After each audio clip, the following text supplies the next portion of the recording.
السلام علیکم. وعلیکم السلام. باغوان اکا ښه یې؟ څنګه حاجي صاحب؟ خیر و خیرات یې راتاسه لوړ ته چی شکې چخته یې؟ دا له چا اخته وم. څنګه یې؟ شکر دې ښه یم، ته څنګه ښه یې؟ خیر و خیرات یې؟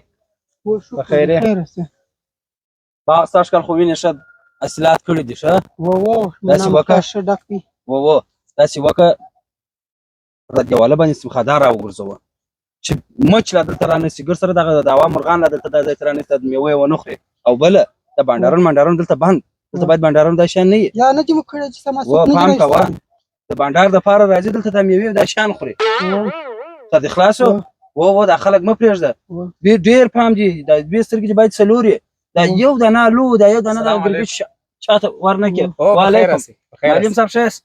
خیر و خیرات. بخیر یاست؟ بخیر خدای مو روغ سر خو دې خلاص ماشاءالله ښه حاصلات خو کړي دي، ښه نامې ګرنګي. ماشاءالله وایه معلم صاحب داسې نظر یې کړې سږ کال لږ برابر شوي دي. نو ماشاءالله خو مې اول وویل ستاسو په خبرو کې در وختم څه مو سره ویل؟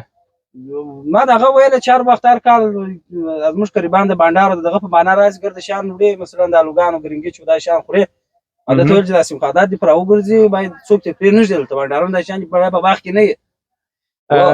حاجي صاحب څومره چې زما په یادېږي چې په دې کلي کې موږ ژوند کوی او دغه زموږ پلار و نیکه مو چې کوم باغونه درلوده د هغوی خو حوصلې پراخې وې، نیتونه پراخ وه، خیرات و زکات یې پکښې ایستی. هم پر لاره چې به مسافر تلل او ویسات ورته کوی چې درځه زموږ باغ ته، زموږ په باغ کې داسې میوې شته.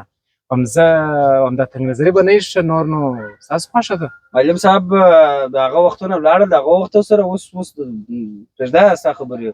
معلم صاحب موږ پرېږده خپل کار ته مو پرېږده، موږ اوس خپل کارونه مو پوسوله. زه خپل کار کوه، موږ خپل کار په بخښنې سره چې ستاسو خبرو منځ ته راولوېدم، زه دونه ته وایم چې دا روزه دغه بادونه طوفانونه و دا روزه باران چې پر وسي نو دا خیرات و زکات هېڅ نه دی ایستلی. نور زه کار نه در لرم، که تاسو خیرات و زکات ایستلی وای دا څه حال یې وګوره، دا 2 ورځې مخکې چې کوم تیز باد و طوفان وګوره نیم یې راچولي لاندې پراته دي. که تاسو خیرات و زکات پکښې وکئ نه به بیا داسې الهي آفتونه یي، نه به نور حیوانات یې خوري، نه به مرضونه کوي، نه به چینجان کوي، نه به باد په راځي. نور تاسو پوهېږئ په خپل کار ښه پوهېږئ. زما د خدای په امان الله دې مل شه وره باوانه که د خلکو په خبرو غوږ مه نیسه.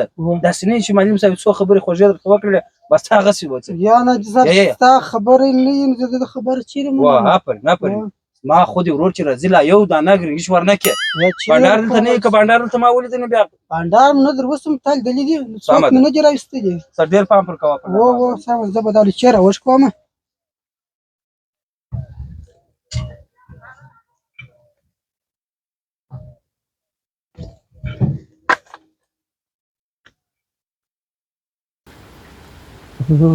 بیا به پاڅو. خدای دا دوړې و باد و بارانونه مې د باغه وګرځېد.